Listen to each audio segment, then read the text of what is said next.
Hello everyone, तपाईहरुलाई आजको भिडियोमा स्वागत छ। तपाईहरुलाई थाहै छ पहिलाको मैले यो वाला भिडियोमा तपाईहरुलाई ChatGPT सँग कसरी नेपाली भाषामा कुराकानी गर्ने भनेर सिकाएको थिए। तपाईहरुलाई थाहै छ ChatGPT मा चाहिँ केही समयपछि लिमिट आउँछ। हामीले यसमा चाहिँ अनलिमिटेड तरिकाले फ्रीमा चाहिँ यसमा कुराकानी गर्न सक्दैनौं। केही समयपछि यसमा सब्स्क्रिप्सनहरु लिनको लागि भन्छ। र आजको भिडियोमा चाहिँ मैले तपाईहरुलाई यस्तो एउटा एप लिएर आएको छु जसमा चाहिँ तपाईहरुले अनलिमिटेड फ्रीमा ChatGPT जस्तै कुराकानी गर्न सक्नुहुनेछ। एपको नाम चाहिँ Google Gemini हो। तपाईहरु आफ्नो मोबाइलको प्ले स्टोरमा जानुस् र सर्च बारमा गएर सिम्पली Gemini लेखेर यसमा सर्च गरिदिनुस्। त्यसपछि यहाँ सुरुमा हेर्न सक्नुहुन्छ तपाईहरुले Google Gemini लेखेको एप्लिकेसन चाहिँ भेटाउन सक्नुहुन्छ। यो चाहिँ तपाईहरुको Google एसिस्टेन्टकै अपडेटेड भर्जन हो। त्यसलाई चाहिँ तपाईहरुले एपको थ्रु यसमा युज गर्न सक्नुहुनेछ। तपाईहरुको मोबाइलमा इन्स्टल छैन भने इन्स्टल गर्नुस्। मेरो चाहिँ अलरेडी इन्स्टल छ, त्यसैले मैले यसलाई चाहिँ ओपन गर्न गइरहेको छु। इन्स्टल गरिसकेपछि चाहिँ हेर्न सक्नुहुन्छ यो एप्लिकेसनको इन्टरफेस चाहिँ यस्तो टाइपको आउनेछ र यसमा चाहिँ हामीले Gmail एकाउन्ट कनेक्ट गरिराख्नु पर्दैन, किनभने यो गुगलबाट नै कनेक्ट भएको एप्लिकेसन भएको कारणले तपाईको गुगलमा जुन Gmail एकाउन्ट कनेक्ट छ त्यही यसमा अलरेडी कनेक्ट भएर आउनेछ।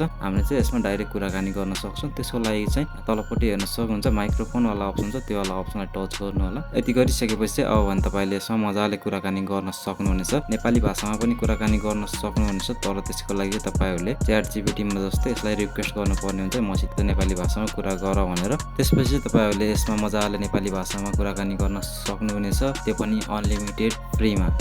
नमस्ते, के म तपाईलाई केही गर्न सघाउन सक्छु? मसँग कुराकानी गर्न सक्नुहुन्छ, प्रश्न सोध्न सक्नुहुन्छ वा केही जान्न चाहनुहुन्छ भने मलाई बताउनुहोस्। म तपाईलाई सकेसम्म राम्रोसँग सहयोग गर्नेछु। हस्त आजको भिडियो यति नै। भिडियो मन परेमा लाइक, शेयर, सब्स्क्राइब चाहिँ गरिदिनु होला। हस्त, धन्यवाद।